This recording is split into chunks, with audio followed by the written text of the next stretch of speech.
দেশে ফিরেছেন প্রধানমন্ত্রী শেখ হাসিনা। সকাল 11টায় তাকে বহনকারী বিমান বাংলাদেশ এয়ারলাইন্সের ফ্লাইটটি ঢাকার হযরত শাহজালাল আন্তর্জাতিক বিমানবন্দরে অবতরণ করেছে।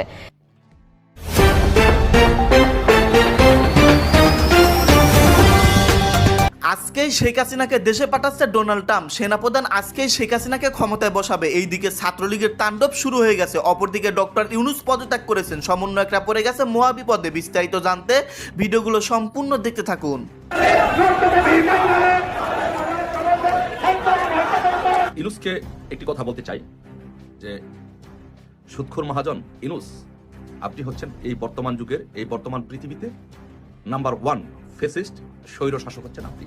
আর যদি তুমি সেই রিয়েলিটি মেনে নাও, পদত্যাগ করে বঙ্গবন্ধু কন্যা শেখ হাসিনার কাছে ক্ষমতা হস্তান্তর করে বিদায় নাও। হাসনাত এবং শারজিসকে গালি দিয়েছেন এখন টেলিভিশনের একজন উপস্থাপিকা, যেটা তাদের ব্যক্তিগত পর্যায়ের আলোচনার মধ্যে এই গালিগালাজটির অংশ ছিল। শেখ হাসিনা নাকি শীঘ্রই বাংলাদেশে কামব্যাক করবে, অর্থাৎ ফিরবে। তো দর্শক, আমার মনে হয় রাজনীতির প্রেক্ষাপট চেঞ্জ হয়ে গিয়েছে। একটু বাংলাদেশের রাজনীতিটা এলোমেলো। গাইস, এতক্ষণ দেখলেন খবরের শিরোনাম, আর এখন দেখবেন বিস্তারিত। ইতিমধ্যে আজকের খবরের শিরোনাম দেখে কিন্তু আপনারা বুঝতেই পারছেন আজকের খবরটা কতটা গুরুত্বপূর্ণ ছিল। দয়া করে কেউ স্কিপ করবেন না। যদিও বর্তমান বাংলাদেশের রাজনীতির অবস্থা বিশাল ভয়াবহ, আপনারা ভিডিও স্কিপ করে দেখলে খবরের কিছুই বুঝতে পারবেন না। যাই হোক বন্ধুরা, আজকের ভিডিও নিয়ে আমরা পর্যালোচনা এবং তদন্ত করে বেশ কয়েকটি খুবই গুরুত্বপূর্ণ তথ্য এবং ভিডিও ফুটেজ পাই, যা আজকের ভিডিওতে সেগুলোই এক এক করে ধারাবাহিক তুলে ধরবো। যদিও আজকের ভিডিওটা কিছুটা লং হতে পারে, তবে আজকের ভিডিওতে জানতে পারবেন এমন কিছু অজানা গোপন তথ্য যা জানলে আপনিও ইতিমধ্যে অবাক হতে বাধ্য। সেই সাথে আরো জানতে পারবেন বর্তমান বাংলাদেশের রাজনীতির অবস্থা আসলে কোন দিকে যাচ্ছে। যাই হোক বন্ধুরা, চলুন ভিডিওতে আজকে আর বেশি কথা বাড়াবো না, সরাসরি আজকে আমরা চলে যাব মূল ভিডিওতে। যে Sheikh Hasina is come back, coming soon. খুব তাড়াতাড়ি তিনি বাংলাদেশে ফিরবে, কিন্তু তিনি কবে ফিরবে সেটা বলে নাই। আপনি অনেকে টাইটেল থেকে বুঝে গেছেন যে 15 মার্চ, মানে কালকেই তো 15 মার্চ। তাহলে কি কালকেই কি শেখ হাসিনা তিনি বাংলাদেশে ফিরতেছে? আপনি আর ইন্ডিয়ার একটা বা ইন্ডিয়ার ভিতরে সবচেয়ে যে বড় একটি গণমাধ্যম, সেটি হচ্ছে টাইমস অফ ইন্ডিয়া। এই আপনার ইয়ে থেকে কি বলে নিউজ থেকে প্রতিনিয়ত একের পর এক এই ধরনের তারা কথাবার্তা বলে যাচ্ছে। এখন এই টাইমস অফ ইন্ডিয়া যে মিডিয়াটা আছে, তারা কি কথাটা সত্যি বলছে? আমি বললাম শুরুতে যে ইন্ডিয়ার ভিতরে সবচেয়ে বড় একটা মিডিয়া। তো এই মিডিয়া থেকে যদি ওই ধরনের কোনো অপপ্রচার করতে হয়, তাহলে কিন্তু আপনার বহির্বিশ্বে তাদের ওয়েট কিন্তু থাকবে না, তাদের কিন্তু থাকবে না। আর তারা তাদের ওয়েট কখনোই নষ্ট করবে না বহির্বিশ্বের মুখে, কারণ যেহেতু ইন্ডিয়ার বুকে এত বড় একটা আপনার পত্রিকা। এখন মেইন পয়েন্টে আসুন। কালকেই তো 15 মার্চ, তাহলে কি কালকে শেখ হাসিনা বাংলাদেশে ফিরবে? আপনার ইন্ডিয়ার আপনার টাইমস অফ যে মিডিয়াটা, তারা কি বলতেছে? তারা বলতেছে যে 15 মার্চে শেখ হাসিনার বাংলাদেশে ফেরাটা অনেকটা নিশ্চিত হয়ে গেছে। এখন বাকিটা ডোনাল্ড ট্রাম্পের হাতে আছে। মানে তারা প্রপার ভাবে, মানে চারো দিক দিয়ে ইন্ডিয়া রেডি শেখ হাসিনাকে 15 মার্চে বাংলাদেশে ফেরানোর জন্য। এখন ডোনাল্ড ট্রাম্প যে বলল যে Sheikh Hasina is come back, coming soon, কিন্তু মজার বিষয় হচ্ছে যে ডোনাল্ড ট্রাম্প আপনার কোনো তারিখ নির্ধারিত, কোনো সময় বা তারিখ তিনি বেঁধে কোনো কথা বলে নাই, কিংবা তার তিনি স্ট্যাটাস দেয় নাই। অতএব শেখ হাসিনা যে কালকেই ফিরতেছে বিষয়টা এরকম নয়।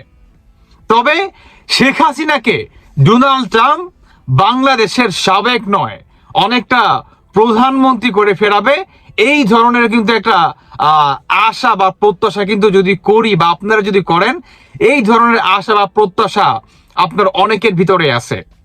তবে আপনার ডোনাল্ড ট্রাম্পের যে বক্তব্য, সেটি হচ্ছে বাংলাদেশে যে জুলাই মাসের আন্দোলন, আগস্ট মাসের যে মানে সমস্ত কিছু একের পর এক তারা তদন্ত করে দেখবে। এবং আমাদের বাংলাদেশের প্রসঙ্গে আপনার ইন্ডিয়ার যে নরেন্দ্র মোদী আছে, ওনাকে দায়িত্ব দেওয়া হয় যে বাংলাদেশের যে প্রাইম মিনিস্টার শেখ হাসিনা, তিনি যে আপনার এখানে বা আপনি যে আশ্রয় দিয়েছেন, পুনরায় কিভাবে সেখানে আপনার কি বলে প্রধানমন্ত্রী করে বসানো যায়, এই ধরনের একটা কি বলে তুরুপের তাস হিসাবে কাজ করবে এই নরেন্দ্র মোদী বা ইন্ডিয়া। অন্যদিকে আপনারা যদি আরেকটা বিষয় খেয়াল করেন, শেখ হাসিনা বর্তমান বাংলাদেশে নাই, তার মানে কি আপনার যে জঙ্গিবাদীরা তাদের সাথে সম্পর্ক খুব ভালো হয়ে যায় পাকিস্তানের সাথে। দীর্ঘ 53 বছরের রেকর্ড ভেঙে পাকিস্তানের সাথে সম্পূর্ণভাবে কি বর্তমান আদান প্রদান হচ্ছে আমাদের বাংলাদেশের অন্তর্বর্তীকালের।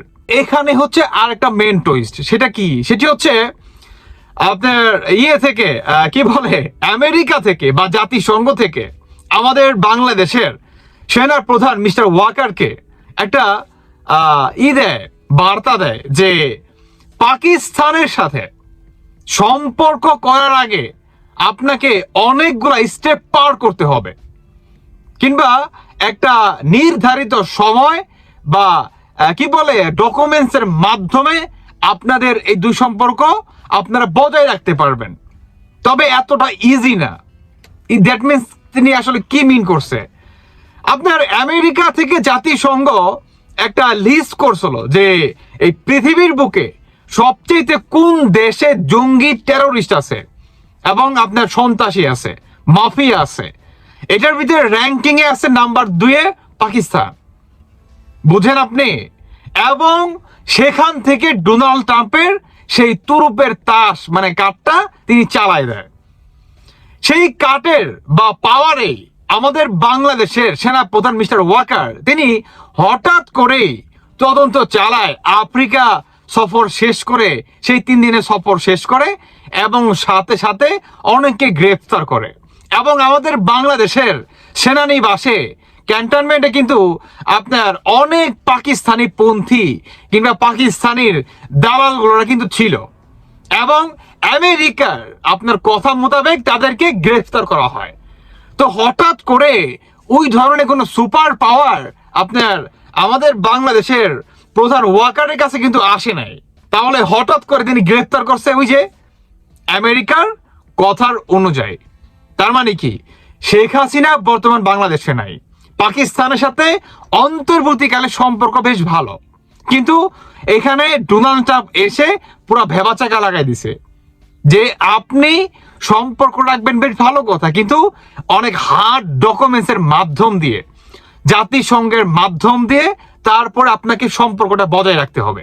কারণ এই পাকিস্তান হচ্ছে পুরো বিশ্বের ভিতরে 2 নাম্বার র্যাঙ্কিং এ আছে, টেরোরিস্ট, জঙ্গিবাদী, আপনার মাফিয়া, সন্ত্রাসী। তাই এই দুনিয়াটাকে কিংবা এই পৃথিবীর বুকে যত কটা রাষ্ট্র আছে, তাই না, সমস্ত রাষ্ট্র যাতে আপনার একটা বন্ধুত্বপূর্ণ সম্পর্ক বজায় রাখতে পারে, যাতে পাকিস্তানের মতো আরো একটা দেশ আপনার এভাবে শেষ না হয়ে যায়, মাফিয়া দিয়ে ভরে না যায়, এটার জন্যই আপনার এই কি বলে এই ওয়াকারকে এই বার্তাটা দেন। আপনার আরেকটা মজার বিষয় সেটি হচ্ছে ডোনাল্ড ট্রাম্প বিশেষভাবে শেখ হাসিনাকে কেন এত প্রায়োরিটি দেয় কিংবা আওয়ামী লীগকে কেন এত প্রায়োরিটি দেয়? কারণ 1971 সালে এই পাকিস্তানের কাছ থেকে আমরা কিন্তু বিজয় লাভ করি এবং এই শেখ হাসিনার আপনার জাতিসংঘের কাছে অন্য লেভেলের একটা আছে, কি বলে একটা সম্মান আছে জঙ্গি দমনের ক্ষেত্রে, আপনার মাফিয়া দমনের ক্ষেত্রে। এটা কিন্তু অন্যতম একটা আওয়ামী লীগ কিন্তু একটা উচ্চ মাকানে কিন্তু আপনার নিয়ে গেছে বাংলাদেশকে, যে বাংলাদেশ কখনোই মাফিয়া কান্ট্রি নয়, বাংলাদেশ কখনোই আপনার জঙ্গিবাদীদের সমর্থক করে না। তাই সব কিছু মিলিয়ে ডোনাল্ড ট্রাম্প যখন নাকি একটা সমীকরণ মিলালো যে এই অন্তর্বর্তীকালে সরকার এটা তো সবচেয়ে বড় ফ্যাসিস্ট, এই সরকারটাই বসছে মনে করেন ফ্যাসিস্ট। ওই যে 29 মিলিয়নের যে আপনার কি বলে ঘটনাটা ডোনাল্ড ট্রাম্প কিন্তু তার নিজের মুখে কিন্তু স্বীকার করে, তাই না? অন্যদিকে ডোনাল্ড ট্রাম্প তার নিজের আপনার ইনস্টাগ্রামে তিনি পোস্ট দিয়ে বলেন যে Sheikh Hasina is come back coming soon, যে কবে আসবে, কালকে 15 মার্চ, কালকে আসবে কিনা ওই ধরনের তিনি কোনো টাইমলাইন বেঁধে দেয় নাই, কিন্তু শেখ হাসিনাকে যে তিনি পুনরায় বাংলাদেশে ফেরাবে এটা 100% কনফার্ম। অন্যদিকে এই অন্তর্বর্তীকালে সরকারের বর্তমান অবস্থা দেখবেন অনেকটা গিরগিটি টাইপের। এখন পর্যন্ত যদিও পাকিস্তানের অনেকের বা পাকিস্তানি মোতাবেক আমাদের বাংলাদেশটা চলতেছে, তবে ইনশাআল্লাহ দেখতে পারবেন অতি শীঘ্রই আপনার ৭১-এর বিজয় হবে এবং শেখ হাসিনাও দেখবেন বাংলাদেশে ফিরে আসবে ইনশাআল্লাহ।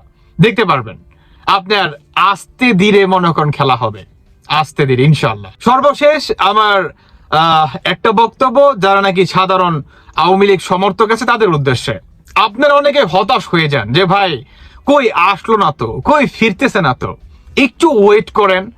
তারা যেই মাস্টার মাইন্ড বা জঙ্গি হামলাটা করছে বর্তমান বাংলাদেশের আনাচে কানাচে, কিংবা আপনার থানা পর্যায়ে কোন, জেলা পর্যায়ে কোন, আপনার কি বলে সংসদ তো নাই বাংলাদেশে, বর্তমান সরকার পর্যায়ে কোন, সমস্ত জায়গায় এই জঙ্গিবাদের দখল করে রাখছে। অতএব তাদেরকে সরাতে হলে একটু সময় নিয়ে পরিকল্পনা করে আরেকটা আপনার কি বলে মাস্টার মাইন্ড খেলে এদেরকে উৎখাত করতে হবে। এদেরকে উৎখাত করাটা বর্তমানে এত ইজি না, আবার মনে করেন কি বলে অত ইও না, কঠিনও না। ইনশাল্লাহ খেলা হবে, মনে করেন কি বলে T20। লক্ষাধিক রোহিঙ্গাদের সামনে ডক্টর মোহাম্মদ ইউনূসের আঞ্চলিক ভাষায় বক্তব্য এবং জাতিসংঘের মহাসচিবকে নিয়ে ১ লক্ষ মানুষের অধিক মানুষকে নিয়ে সেখানে ইফতার করায় এখন মাথা খারাপ হয়ে গিয়েছে আওয়ামী লীগের, মাথা খারাপ হয়ে গিয়েছে শেখ হাসিনার, মাথা খারাপ হয়ে গিয়েছে পার্শ্ববর্তী রাষ্ট্রের ভারতের। তারা বাংলাদেশে এই মুহূর্তে ভেবেও পায়নি যে এরকম করে হঠাৎ করে জাতিসংঘের মহাসচিব এসে রোজা রেখে তারপরে আমাদের এই জনগোষ্ঠীর মানুষের সাথে, বিশেষ করে রোহিঙ্গাদের সাথে তিনি ইফতার করবেন এবং সেখানে তাক লাগানো বক্তব্য দিয়ে ডক্টর মোহাম্মদ ইউনূস রোহিঙ্গাদেরকে স্বপ্ন যোগাবেন, আগামী ঈদে তাদের দেশে প্রত্যাবর্তনের আশা ব্যক্ত করবেন, এটা তারা ভাবতেই পারে নাই। তারা এই রোহিঙ্গাদেরকে যখন আশ্রয় দিয়েছিল তখন তাদের স্বার্থ ছিল যে কোনো মূল্যে তারা শান্তিতে নোবেল বিজয়ী হবেন। কিন্তু আমার কাছে এখন মনে হচ্ছে শান্তির আরেকটা বার্তা মনে হয় ডক্টর মোহাম্মদ ইউনূসই গ্রহণ করতে যাচ্ছেন এবং অচিরেই অল্প সময়ের মধ্যে তার কাছে আবারও হয়তো নোবেল পুরস্কার চলে আসতে পারে। কারণ ডক্টর মোহাম্মদ ইউনূস প্রমাণ করে দিয়েছেন জনতাই শক্তি এবং জনগণের পাশে তিনি আছেন। বিশ্বের বড় বড় পরাশক্তিগুলো তার সাথে আছে, সেটা আমরা গতকালকের তাদের ইফতার প্রোগ্রামে দেখতে পেলাম। এবং বাংলাদেশের ইতিহাসেও এরকম, আমি বলতে পারি বিশ্বের ইতিহাসে এরকম কোনো উদ্ভস্ত মানুষ যারা বিভিন্ন দেশ থেকে মানে আপনার অন্য দেশে গিয়ে অবস্থান করতে বাধ্য হয় যুদ্ধ কিংবা বিধ্বস্ততার কারণে, বিভিন্ন কারণে, সেই সকল মানুষদেরকে এত বড় আয়োজন করে ইফতার করানোর নজির আমার জানা মতে পৃথিবীতে আর কোথাও আছে বলে আমার জানা নেই। কিন্তু ডক্টর মোহাম্মদ ইউনূস সেটাকে এক্সাম্পল হিসেবে তৈরি করে দিয়েছেন। আমি শুরুতেই ইউনূস সাহেবকে ধন্যবাদ জানাই বাংলাদেশ সেনাবাহিনী, নৌবাহিনী, বিমান বাহিনী, পুলিশ বাহিনী, র্যাব, মিডিয়ার যারাই আছেন, বিজিবি সহ সবার প্রতি আমি কৃতজ্ঞতা জানাই। শান্তি শৃঙ্খলার সাথে এত সুন্দর মানুষের আয়োজন প্রমাণ করে দিয়েছে যে না, বাংলাদেশের মানুষ সত্যিকারই পারে এবং বাংলাদেশের শাসকরা সত্যিকারই পারে। আপনারা জানেন জাতিসংঘের মহাসচিবের এই আগমনটা, এটা কোনো শর্ট ভিজিট নয়। একাধারে 4 দিন পর্যন্ত তিনি এই দেশে থাকছেন, এই দেশে ঘুরবেন, এই দেশে দেখবেন, এই দেশের মানুষের সাথে কথা বলবেন, রাজনীতিবিদের সাথে কথা বলবেন, রোহিঙ্গাদের সাথে কথা বলছেন। এটা একটা বড় ধরনের ইঙ্গিত বহন করে। ডক্টর মোহাম্মদ ইউনূসকে যে কোনো মূল্যে পতন ঘটাতে চায় বাংলাদেশের কিছু কিছু ষড়যন্ত্রবাদীরা এবং বিদেশে বসে ভারতের সেই সকল ষড়যন্ত্রবাদীরা যারা বাংলাদেশে ডক্টর মোহাম্মদ ইউনূসকে যে কোনো মূল্যে প্রতিহত করতে চায়। এর অন্যতম কারণ হচ্ছে ডক্টর মোহাম্মদ ইউনূসের ব্যক্তিত্ব। তার ব্যক্তিত্বের কোনো তুলনা নেই, তিনি অদ্বিতীয়। বিশ্বের বিভিন্ন জায়গায় তার নাম শোনার সাথে সাথে যারাই তার ক্ষতি করতে চায় কিংবা বাংলাদেশের ক্ষতি করতে চায়, সাথে সাথে ডক্টর মোহাম্মদ ইউনূসের পিকচারটা তাদের সামনে আসলে তারা হতভম্ব হয়ে যায়, সামনের দিকে আর আগাতে পারে না, তারা ওখানেই স্টপ হয়ে যায়। হাসিনার জন্য সবচেয়ে কষ্টের কারণ হচ্ছে এটাই যে কেন ডক্টর মোহাম্মদ ইউনূস এখনও বাংলাদেশের অন্তর্বর্তীকালীন সরকারের প্রধান, কেন ইউনূস ছাড়া আরেকজন সাধারণ নাগরিক হলো না, অথবা অন্য কোনো বিখ্যাত ব্যক্তি হলো না। কারণ অন্য কোনো ব্যক্তি হলে তার ইমেজ দিয়ে এই বাংলাদেশের বর্তমান ক্রাইসিসে বাংলাদেশকে নিয়ন্ত্রণ করা সম্ভব না, যেটা ডক্টর মোহাম্মদ ইউনূসের পক্ষে সম্ভব। এত 16 বছরের ঝঞ্ঝাল, এত 16 বছরের খারাপ রাজনীতি, এই সব কিছুকেও উপরে তুলে রেখে তারপরে তিনি সম্পূর্ণভাবে দেশকে পরিবর্তনের জন্য কাজ করে যাচ্ছেন, সেটার নাম ডক্টর মোহাম্মদ ইউনূস। আপনি অন্য কারো দ্বারা এটা সম্ভব ছিল না। দেশের সমস্ত নাগরিকদের মধ্যে ঐক্য বিনষ্ট করেছে আওয়ামী লীগ, সেখানে ঐক্যবদ্ধ হওয়ার জন্য হাসিনার পালায়নের পরে ডক্টর মোহাম্মদ ইউনূসই এখন সংগ্রামী ভূমিকা পালন করছে। রাজনৈতিক অস্থিরতার মধ্যে, বিভিন্ন দলের দলাদলির মধ্যে, বিভিন্ন সংঘাত সংঘর্ষের মধ্যে দেশটাকে তিনি পরিচালনা করে যাচ্ছেন। দেশের এখন কি সমস্যা? আমি নিজে যে আওয়ামী লীগের সময় বিভিন্ন সময় টকশোতে কথা বলতাম, মানুষের নিরাপত্তা নেই, মানুষকে গুম খুন হত্যা নির্যাতন নিপীড়ন, বিদ্যুৎ নাই, ব্যবসা নাই, পানি নাই, গ্যাস নাই। আমি ঢাকা শহরে গত প্রায় 6 মাস 7 মাস পর্যন্ত আজকের এখন বাংলাদেশের চিত্রটা শেখ হাসিনার সেই 16 বছরের তুলনায় একটু হলেও ভালো অবস্থান করছে। একটু নয়, আরো অনেক ভালো অবস্থান করছে। কিন্তু পূর্ণাঙ্গ ভালো অবস্থানে নেয়ার জন্য আমাদের লাগবে একটু সময় এবং আমাদের লাগবে একটু ধৈর্য, আমাদের লাগবে ডক্টর মোহাম্মদ ইউনূস সাহেবের নেতৃত্বে পরিচালিত বাংলাদেশ। অতএব আগামীর বাংলাদেশ ডক্টর মোহাম্মদ ইউনূস সাহেব আমাদের পাশে থেকে সুন্দরভাবে একটি গণতান্ত্রিক প্রক্রিয়ায় যাওয়া পর্যন্ত তিনি নিয়ে যাবেন, সে প্রত্যাশা আমরা সবাই কিন্তু কম বেশি ব্যক্ত করছি। এখন যারা ডক্টর মোহাম্মদ ইউনূস সাহেবের বিরুদ্ধে ষড়যন্ত্র করছে, তাদের উদ্দেশ্য ভেরি ক্লিয়ার। তারা শুধুমাত্র এই ব্যক্তিত্বকে ভয় পায়। ইউনূস সাহেবকে নামাইতে পারলেই তারা সফলতার দ্বার প্রান্তে যেতে পারে, এই তথ্য তাদের কাছে আছে। কারণ তারা যখন চেষ্টা করেছে যে ডোনাল্ড ট্রাম্প ক্ষমতায় আসলে হয়তো আমেরিকান পলিসি পরিবর্তন হয়ে ডক্টর মোহাম্মদ ইউনূসের বিরুদ্ধে যেতে পারে, কারণ ডক্টর মোহাম্মদ ইউনূসকে বাংলাদেশের মানুষের কাছে ট্রাম্পের উল্টো হিসাবে পরিচিত করিয়েছে শেখ হাসিনা। এমনকি শেখ হাসিনা বক্তব্যে পর্যন্ত বলেছে, তোমরা ট্রাম্পের ছবি লাগিয়ে মিছিল করবে, এই মিছিল করার মধ্য দিয়ে সেখানে আবার মিছিলে ভাঙচুর করবে। এই ধরনের নির্দেশনা দিয়েছিল শুধু একটি কুৎসিত উদ্দেশ্যে। আর উদ্দেশ্যটা কি? উদ্দেশ্য ছিল যে কোনো মূল্যে বাংলাদেশের মানুষের পিকচারটা ট্রাম্পের কাছে উপস্থাপন করে অশান্তি তৈরি করা এবং ইউনূসের পতন ঘটানো।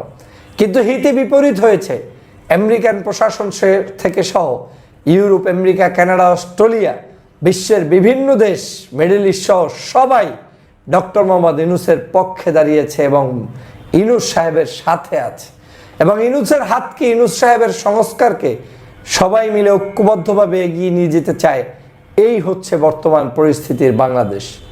প্রিয় সহযোদ্ধা ভাইরা, অতএব এই বাংলাদেশের ডক্টর মোহাম্মদ ইউনূসের নেতৃত্বে পরিচালিত এই বাংলাদেশের ক্ষতি আওয়ামী লীগ করতে পারবে না। আর সেটা জেনেই তারা এখন নতুন করে গোপন ষড়যন্ত্র শুরু করেছে, যেটা হচ্ছে ভয়াবহতা, গুপ্ত ধরনের হামলা, বিভিন্ন জায়গায় বিভিন্ন ধরনের নারী নির্যাতন, শিশু নির্যাতন, হত্যা, ধর্ষণ এবং এই কার্যক্রমগুলোর সাথে মূলত জড়িত তারা জড়িত থেকে আপনার এই বাংলাদেশে নৈরাজ্য সৃষ্টি করে পরিস্থিতি ঘোলাটে করতে চায় এবং যে কোনো পারিবারিক সমস্যাগুলোকেও রাজনৈতিক সমস্যা হিসেবে আখ্যায়িত করে দেশকে ক্ষতির মধ্যে নিয়ে যেতে চায়। কিন্তু সেটা সম্ভব নয়। ইউনূস সাহেব প্রমাণ করে দিয়েছেন বিশ্ব দরবারে তিনি একজন অদ্বিতীয়, অপ্রতিদ্বন্দ্বী, জনসমর্থনে সর্বোচ্চ নেতৃত্বে অবস্থানকারী ডক্টর মোহাম্মদ ইউনূস। অতএব ডক্টর মোহাম্মদ ইউনূসের এই হাতকে আমাদের শক্তিশালী করতে হবে। আমরা যে বিরল দৃষ্টান্ত দেখলাম, এই বিরল দৃষ্টান্ত প্রতিদিন দেখার অপেক্ষায় থাকতে হবে। আগামীতে তিনি যে চায়না সফর সহ বিভিন্ন দেশ ঘুরে আসবেন, এই কারণে পার্শ্ববর্তী দেশের মাথা খারাপ হয়ে গিয়েছে। অতএব ওরা মাথা যাতে আরও খারাপ হয় সেই ব্যবস্থা করে দিতে হবে। আমাদেরকে ইউনূস সাহেবের হাতকে শক্তিশালী করে এই দেশকে এগিয়ে নিয়ে যেতে হবে।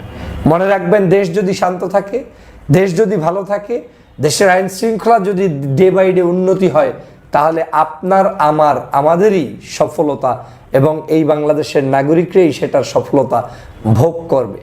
আওয়ামী লীগ শুধু একটি জিনিস এখন চায়, যে কোনো মূল্যে ইউনূসের পতন। এটা ঘটাতে পারলে ওরা জানে যে কালকেই ক্ষমতায় আসতে পারবে এমনটা নয়, কিন্তু ওরা এখানে সফল হলে ওরা বিশ্বের কাছে বলতে পারবে যে এই আওয়ামী লীগ তো চলে আসছে, এই তো মাত্র। ওদের নেতাকর্মীদেরকে বলতে পারবে ইউনূস যে পথে গিয়েছে অন্যরাও সেই পথে যাবে, এগুলো বলে মার্কেটিং করতে পারবে, আর কিচ্ছু না।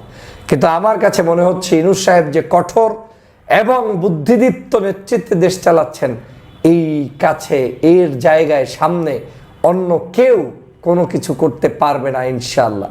অতএব ডক্টর মোহাম্মদ ইউনূসের এই বিজয়, এই অর্জন অব্যাহত থাকুক এবং ইউনূস সাহেব যে প্রত্যাশা করেছেন রোহিঙ্গাদেরকে দেশ থেকে 1 বছরের মধ্যেই তাদের দেশে পাঠিয়ে দিয়ে তাদের দেশে ঈদ করানোর জন্য আমরা সেই প্রত্যাশা ব্যক্ত করি। আমরাও তার এই বক্তব্যের সাথে সহমত পোষণ করি।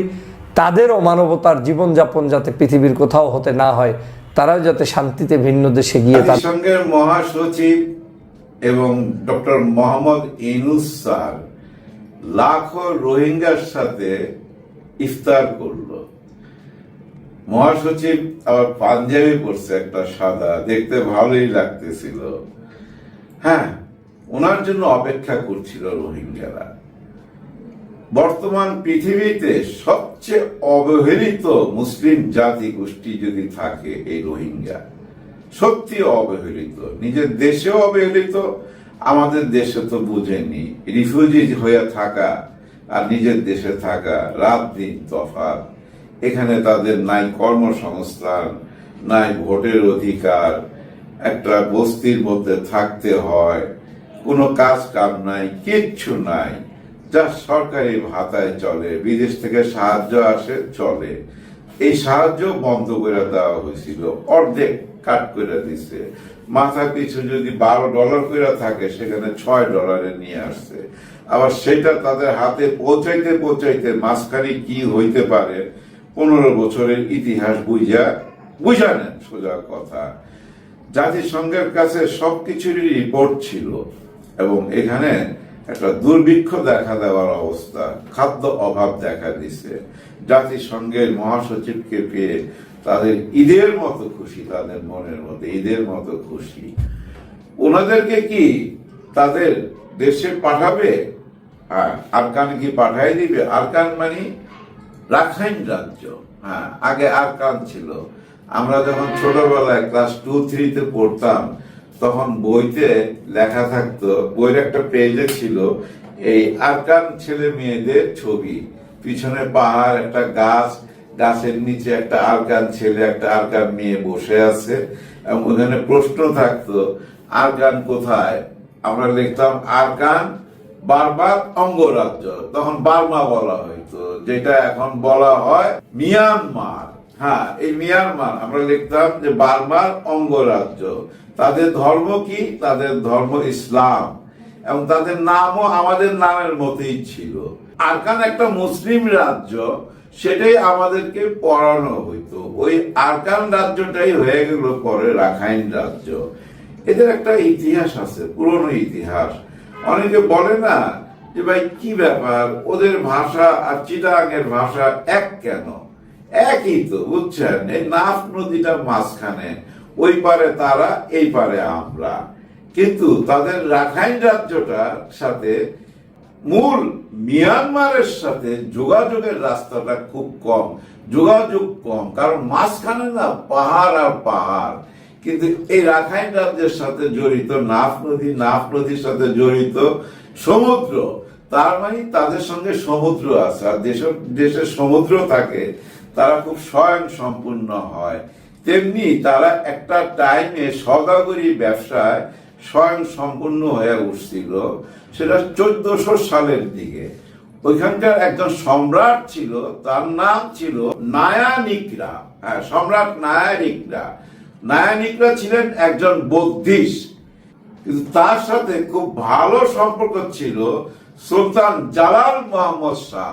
জালাল মোহাম্মদ শাহ ছিলেন আমাদের টেকনাফ, কক্সবাজার, চিটাগাং এই এলাকার সুলতান। দুজনের ভালো একটা সম্পর্ক ছিল। এই সম্পর্কের কারণেই নায়ানিকরা যখন আক্রমণ হয়, মানে তার দেশে, মানে তৎকালীন আরাকান রাজ্যের সম্রাটের উপরে যখন আক্রমণ হয়, সে তার জীবন নিয়ে পালিয়ে চলে আসে সুলতান জালাল মোহাম্মদ শাহর এখানে, মানে চিটাগাঙে চলে আসে এবং এই চিটাগাঙে সে 24 বছর থাকে। 1406 সাল থেকে 24 বছর। 24 বছরের পর একটা ঘটনা ঘটায় সুলতান জালাল মোহাম্মদ শাহর সহযোগিতায়। জালাল মোহাম্মদ শাহ তার হাতি ঘোড়া সৈন্য সমস্ত সবকিছু তাকে দিয়ে দেয়। সে আবার আরাকান রাজ্য আক্রমণ করে এবং বুদ্ধিস্ট যে সম্রাট ছিল তাকে হত্যা করে আবার আরাকান রাজ্য দখল করে। কিন্তু তার সঙ্গে ছিল কারা? বাংলার সৈনিকরা, বাংলার সুলতান জালাল শাহর সৈনিকরা ছিল।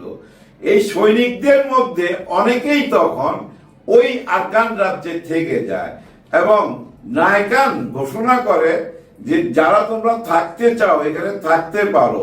অনেকে অপশন নিয়ে ওই আরাকান রাজ্যে থেকে যায় এবং তাদের মা বাবাকে, আত্মীয় স্বজনকে চিটাগাং থেকে আজকে রাখাইন রাজ্যে চলে যায়। তারা সবাইকে নিয়ে যায় এবং এইভাবে তারা বংশ বৃদ্ধি করতে করতে ওইখানে একটা বিশাল জনগোষ্ঠী, মুসলিম জনগোষ্ঠী গড়ে ওঠে। তারাই হচ্ছে এই রোহিঙ্গা। হ্যাঁ, এই রোহিঙ্গা তারাই। কিন্তু ওই যে বুদ্ধিস্টদের সঙ্গে তাদের যে পূর্বের শত্রুতা, এটা কিন্তু থাইকায় যায় এবং ওই বুদ্ধিস্টরা মনে করে যে তোমরা তো বাংলাদেশ, মানে তৎকালীন বাংলার সুলতান জালাল শাহর ওইখান থেকে আসছো, সুলতান জালাল মোহাম্মদ শাহ দেশের মানুষ, তোমরা তোমাদের দেশে চলে যাও, তোমরা আমাদের দেশে থাকতে পারবে না। এভাবেই কিন্তু চলতে থাকে। এর মধ্যে ব্রিটিশ চলে আসে। ব্রিটিশ তো শাসন করে পুরা ভারতবর্ষ এবং এই রাখাইন রাজ্য সহকারে, বাংলাদেশ সহকারে। কিন্তু তারাও একটা টাইমে চলে যায়। চলে যাওয়ার পর এই বার্মা খুব পপুলার হয়ে ওঠে। এই বার্মা খুব পপুলার হয়ে ওঠে আমাদের কাছে। আমরা এখন যেমন লন্ডনে যাই, তখন সবাই বার্মা যাইতো এবং আমাদের সিনেমা তো কিন্তু বার্মার কথা উঠে আসতো। অনেক গানও আছে কিন্তু, মেরা পিয়া গিয়া রেঙ্গুন, হুয়া সে কিয়া টেলিফোন, এরকম গান আছে না? ওই রেঙ্গুন হচ্ছে তৎকালীন বার্মার রাজধানী, মানে বার্মার অঙ্গরাজ্য আরাকান। ওই আরাকান কিন্তু এখন রাখাইন রাজ্য। কিন্তু রাখাইন রাজ্যের সাথে মূল বার্মা বা মিয়ানমারের সম্পর্ক কোনোদিনই ভালো ছিল না, কারণ এই বুদ্ধিস্টরা এই মুসলমানদেরকে দেখতে পারতো না এবং বারবার অত্যাচার করত, তাদের বাড়িঘর দখল করত এবং ওদের পৈতৃক ভিটা থেকে তারাইয়া বাংলাদেশে পাঠায় দিল। বললো ওইটাই তোমাদের দেশ, ওইখানেই তোমরা যাও। কারণ ওরা এই দেশ থেকেই একটা টাইম ওইখানে গেছিল, ওইটা ওরা ভুলে নাই। দেখেন, আমরা জানি বুদ্ধিস্টরা কখনো কোনো প্রাণী হত্যা করে না, পিঁপড়া পর্যন্ত মারে না, অথচ ওই বুদ্ধিস্টদেরকে আমরা দেখছি রোহিঙ্গাদের বাড়ি ঘর পোড়াইতে, অত্যাচার করতে, মা বোনের উপরে। মনে করে দেখেন, ওই টাইমে শেখ হাসিনা তাদেরকে আশ্রয় দিছিল। শেখ রেহানার কথা মনে আছে আপনাদের? শেখ রেহানা বলছিল যে আপা তুমি 17-18 কোটি মানুষকে খাওয়াইতে পারো, এই 5-6 লাখ রোহিঙ্গারে খাওয়াইতে পারবা না। দেখছেন, সেই কথা রাখতে যায় তাদেরকে এই দেশে ইন করতে দেয় কারা? আওয়ামী লীগ সরকার, শেখ হাসিনা। এবং ওনার আরেকটা মনে মনে নিয়ত ছিল যে এদেরকে যদি আশ্রয় দেই, সারা বিশ্ব দেখবে যে আরে কি মহান দেশ, কি মহান নেতা শেখ হাসিনা, এবং একটা নোবেল পুরস্কার দিতে পারে। এই ব্যাপারে অনেক লবিং করা হয়েছিল, অনেক টাকা খরচ করা হয়েছিল। এর মধ্যে আমরা এগুলা যাই না গেছি। যাই হোক, ওইটা আমার কোনো সাবজেক্ট না। সাবজেক্ট হচ্ছে এই রোহিঙ্গারা যে থাইকা গেল আমাদের এখানে, এবং ডে বাই ডে এরা বাড়তেছে, বাড়তে বাড়তে 8 লক্ষ থেকে এখন 12 লক্ষের উপরে। অফিসিয়াল 12 লক্ষ বলে, আমার তো মনে হয় 13, 14, 15 হয়ে যাবে। প্রতি বছর 30 থেকে 35 হাজার শিশু জন্ম নেয়। ওরা কোনো জন্ম নিয়ন্ত্রণ মানে না, এগুলো মানতে চায় না। ওদের ধারণা যে যত মানুষ জন্ম দিব আল্লাহর কাছে সওয়াব পাবো। এবং তাদের ভিতরে আরেকটা ধারণা আছে, সেটা হচ্ছে যে এই দেশে যারা জন্ম নিবে এই মাটিতে, তাদের উসিলা আমরা নাগরিকত্ব পাওয়া যাব, এই দেশে জন্ম নিলে তারা নাগরিকত্ব পাবে, এরকম একটা দাবি তারা তুলবে, এরকম কিছু ভাবা হয়। কিন্তু নাও হইতে পারে আজকের সম্মেলনে বা আজকের যে ইফতার পার্টিতে যেটা দেখা গেল, তারা কিন্তু তাদের দেশে ফেরত যাইতে চায়, তাদের ভিটা বাড়ি সব কিছু রাইখে আসছে, তাদের সেই ভিটা বাড়িতে তারা যাইতে চায় এবং মহাসচিবের কাছে তারা আকুতি জানাইছে, ইংরেজিতে সব কিছু লেখা নিয়ে আসছে প্লে কার্ড, তারা বলছে আমরা আমাদের দেশে ফেরত যাইতে চাই। জাতিসংঘের মহাসচিব এবং ডক্টর মোহাম্মদ ইউনূস স্যার চিটাগাং ভাষায় ভাষণ দিছে, চিটাগাং ভাষায় তাদের বুঝাইছে তোমাদের যাওয়ার ব্যাপারে আমরা চিন্তা করতেছি, কিন্তু বর্তমানে তোমরা যেন আরো ভালোভাবে থাকতে পারো, সুখে শান্তিতে থাকতে পারো, এই জন্যই আমরা এখানে আসছি। সো তোমরা চিন্তা করো না, জাতিসংঘ এবং আমি ডক্টর মোহাম্মদ ইউনূস পুরো বাংলাদেশের মানুষ তোমাদের পাশে আছে। তারা সবাই খুশি। আসলে মানুষ তো, তাই না? এক দেশের মানুষ আরেক দেশে এসে থাইকা গেছে এবং এই থাইকা যাইতে যাইতে একটা বিপদ আছে ভাই। হ্যাঁ, একটা বিস্ফোরা হয়ে যাইতে পারে ভবিষ্যতে, ফিউচারে। কল্পনা করে দেখেন, ইতিহাস ঘাটলে কি দেখা যায়। এই যে ইসরায়েল থেকে একদল শরণার্থী ফিলিস্তিনের গাজাতে আইসা আশ্রয় চাইছিল, গাধার উপরে মালপত্র নিয়ে, বুঝছেন, মরুভূমি পার হইয়া ফিলিস্তিনিতে ঢুকা যায় এবং তারা এসে বলছিল ইসরায়েলে আমাদের উপর অত্যাচার হয়, আমরা গরিব মানুষ, কোথায় যাবো, আমরা তোমাদের এখানে থাকতে চাই। গাজাতে তাদেরকে থাকতে দেওয়া হয়েছে 200 বছর আগে। 200 বছর পর আইসা তারা নিজেরাই বলতেছে গাজা আমাদের, ইসরায়েল দাবি করতেছে, এটা নিয়ে মহাযুদ্ধ চলতেছে। কেন করছেন? ঠিক তেমনি যদি কোনো ভবিষ্যতে রোহিঙ্গারা যদি বলে কক্সবাজার, চিটাগাং, টেকনাফ সব আমাদের, কারণ এখানেই তো আমাদের জন্ম। নেক্সট জেনারেশন এসব বলতে পারে না ভাই, নেক্সট জেনারেশন তো দাঁড়ায় গেছে। প্রতি বছরে যদি 30-35 হাজার শিশুর জন্ম নেয়, চিন্তা করেন আগামী 10 বছরের পরে তারা সবাই যুবক, তাই না? এই দেশের লক্ষ লক্ষ থেকে কোটিতে গিয়ে পৌঁছে যেতে পারে, তখন কিভাবে ঠেকাবেন? সেই ব্যাপারটা কিন্তু ডক্টর ইউনূস স্যারের মাথায় আছে বলেই কিন্তু রাখাইন রাজ্যের সাথে একটা সম্পর্ক করতে চাচ্ছে। আবার এদিকে একটা বিরাট প্রবলেম আছে, এই যে চীন কিন্তু বার্মা মানে মিয়ানমারকে খুব সাপোর্ট করে, এখন থেকে না, কিন্তু অতীতের ইতিহাস ঘাইটা দেখেন, অনেক আগে থেকেই কিন্তু সাপোর্ট করে। এখন চীনকে বুঝাইতে হবে, 26 তারিখে ইউনূস স্যার যাচ্ছে, চীনকেও বুঝাবে, এদিক দিয়ে কিন্তু ভারতকেও বুঝাইতে হবে, ভারতের সাপোর্টও লাগবে। ভারত কিন্তু একবার ওই যে নায়িকাকে পাঠাইছিল প্রিয়াঙ্কা চোপড়া, খেয়াল আছে? এই যে রোহিঙ্গাদের এখানে গেছিল, ফটো সেশন করছে, দেখাইছে তাদেরও সাপোর্ট আছে। বাস্তবিক তাদের কোনো সাপোর্ট ছিল না।